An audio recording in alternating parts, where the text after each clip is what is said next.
masa senggangmu sebelum datang masa sibukmu.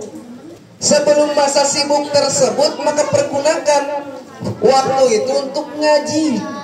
Nanti we datang penyesalan, aduh sayang ya dulu waktu saya masih waktu belajar, waktu ngaji di Ustadz anu kagak soson cek bahasa Sunda nama, kagak bener-bener ngajinya. Sekarang baru kerasa udah punya anak, udah punya suami, udah punya istri, gak bisa ngajarin. Ilahi anta maksud wa ridhaka matlub, atini mahabbataka wa ma'rifatak. Bismillahi ma sya'allah la yaslukul khairu illallah, ma sya'allah la yasrifu su'a illallah, ma sya'allah la hawla wa la quwwata illa billahil aliyyil azim. Hadirin yang berbahagia, pada sore Jumat kali ini kita alhamdulillah masih diberikan kesempatan oleh Allah Subhanahu wa taala, tentunya atas limpahan rahmat serta karunia-Nya. Karena atas hal itulah kita harus mempergunakan waktu-waktu yang ada. Mempergunakan waktu yang ada untuk sesuatu hal yang bermanfaat bahkan berfaedah. Karena ketika kita rasakan dan kita pikirkan, ternyata waktu itu memang berjalan begitu cepat-cepatnya. Kayak baru tadi kita bangun, sekarang udah sore lagi. Kayak kemarin kita 17 Agustusan, sekarang udah mau 17 Agustusan lagi, sebulan lagi kurang lebih. Kayak kemarin kita maulidan, bentar lagi kita maulidan. Itulah waktu. Gak kerasa udah tahun 2025 lagi. Sedangkan waktu kita bukan hidup di masa Doraemon yang bisa ke mana saja, ya. Bisa mengulang waktu kemana saja. Tapi kita hidup di dunia nyata, yang dimana di kehidupan dunia nyata ini waktu berjalan dan tidak akan pernah kembali lagi. 5 menit yang lalu tidak akan kita alami lagi. Yasin yang tadi mungkin baca Yasinnya bisa kita berulang kali, tapi Yasin yang tadi bisa gak kita ulangi lagi? Gak bisa. Oh ini teh Erik udah besar lagi nih. Perasaan baru kemarin kamu teh baru bisa jalan, sekarang udah bisa lari ya. Gitu. Maka dari itu, pergunakan waktu itu untuk sebaik-baiknya, terutama untuk mencari ilmu, baik itu ilmu sekolah, yang rajin sekolahnya. Cari angin tahu. Siapa yang suka bolos di sini? Ada yang suka bolos? Erik? Waktunya ngaji, pergunakan untuk waktu ngaji. Sebelum gunakan masa senggangmu sebelum datang masa sibukmu. Jangan nunggu nanti keluar SMK terus kerja. Waktu SMK aja udah sulit tuh. Apa? Membagi-bagi waktu. Sekolah sekarang SMK jam 5 baru pulang, setengah 6 baru pulang, ada yang malam baru pulang karena ada kegiatan. SMP begitu juga, sekarang sampai jam 3. Kalau dulu waktu kakak sekolah SMP itu sampai jam 12. Kesininya mentok di jam 2 baru pulang.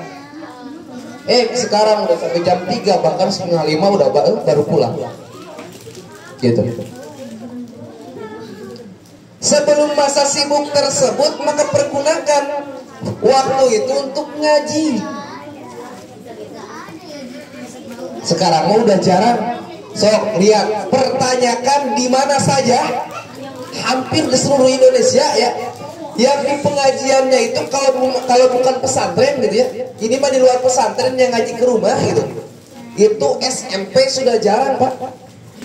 Anak-anak SMP sudah jarang yang ngaji, yang ada anak-anak SD semua, anak kelas 6 aja udah jarang mau ngaji.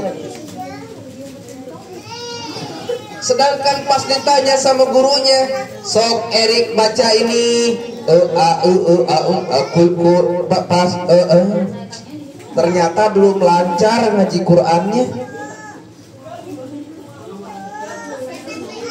Sedangkan tadi teh waktu tidak akan pernah kita bisa ulang kembali. Terusnya berjalan, kita bisa gak nyetop waktu 5 menit aja, 1 detik kita nyetop waktu, tek, stop. Bisa gak? Jam lama bisa kita cabut apanya baterainya kita cabut, tek, berhenti. Tapi waktunya terus berjalan. Nanti we datang penyesalan, aduh sayang ya dulu waktu saya masih waktu belajar, waktu ngaji di Ustadz anu kagak soson cek bahasa Sunda nama, kagak bener-bener ngajinya.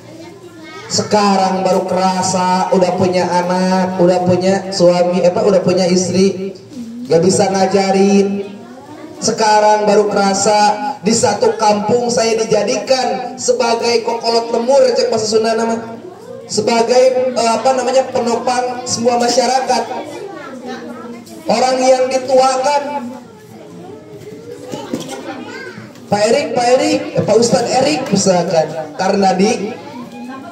karena dipercaya oleh masyarakatnya, tolong imamin, saya lagi batuk, lagi serak, sok aja. Oh, padahal bukan lagi batuk, tapi kagak berani untuk jadi imam. Nah, jangan sampai seperti itu. Ya, pergunakan waktu sebaik-baiknya dan kumpulkan ilmu sebanyak-banyaknya. Nanti saring, ini ilmu yang wajib yang harus kita laksanakan, ini ilmu yang belum wajib bagi kita, belum laksanakan tapi tahu mah harus. Nah ini ilmu yang haram untuk kita pelajari. Saring, ada ilmu-ilmu yang haram untuk dipelajari, seperti ilmu-ilmu santet kayak gitu kan, ilmu-ilmu hitam itu haram dipelajari gitu. Tapi ilmu tentang agama itu wajib dipelajari. Seperti dikatakan di dalam kitab Ta'lim ada pasal khusus di dalam kitab Ta'lim, dikatakan faslun fi waqtit tahsili, pasal khusus tentang menjelaskan masa mencapai ilmu atau masa belajar. Dikatakan di sini kila waktu ta'alumi minal mahdi ilal lahdi, kata kitab Ta'limu Ta'lim, masa belajar itu sejak manusia berada di buayan hingga masuk ke liang lahat. Ada hadis juga yang mengatakan dan memperkuat, apa katanya, talabul ilmi minal lahdi ilal lahdi, ya, minal mahdi ilal lahdi. Ada lagi hadis yang memperkuat lagi, apa, talabul ilmi faridatun ala kulli muslimin wal muslimah. Berarti pertanyaannya kita pertama, apakah kita seorang muslim? Seorang muslim apa bukan? Seorang muslimat apa bukan? Kalau untuk perempuan muslimat. Berarti kita termasuk gak seorang yang diwajibkan dari hadis tersebut? Termasuk apa enggak? Termasuk. Terus ada pertanyaan lagi, saya mah udah tua, saya mah udah bongkotan, saya mah masih kecil, apakah diwajibkan untuk saya mencari ilmu? Nah di sini dari buayan sampai ke liang lahat, emang kalau orok gitu ya, bayi, kalau misalkan bayi baru lahir, emang dikasih pelajaran? Dikasih pelajaran. Emang wajib nuntut ilmu? Wajib nuntut ilmu. Gimana caranya?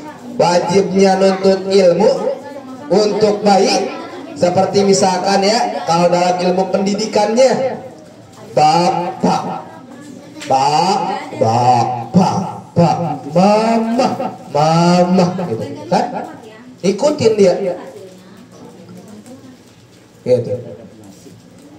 Terus bahkan seperti Ustadz Adi Hidayat, ya, ketika istrinya sedang mengandung, itu metode supaya anak tersebut nantinya bisa menjadi seorang tahfiz, lagi dalam buayan itu senantiasa diperdengarkan ayat-ayat Al-Quran. Diperdengarkan ayat-ayat Al-Quran. Sudah lahir terus diperdengarkan ayat-ayat Al-Quran.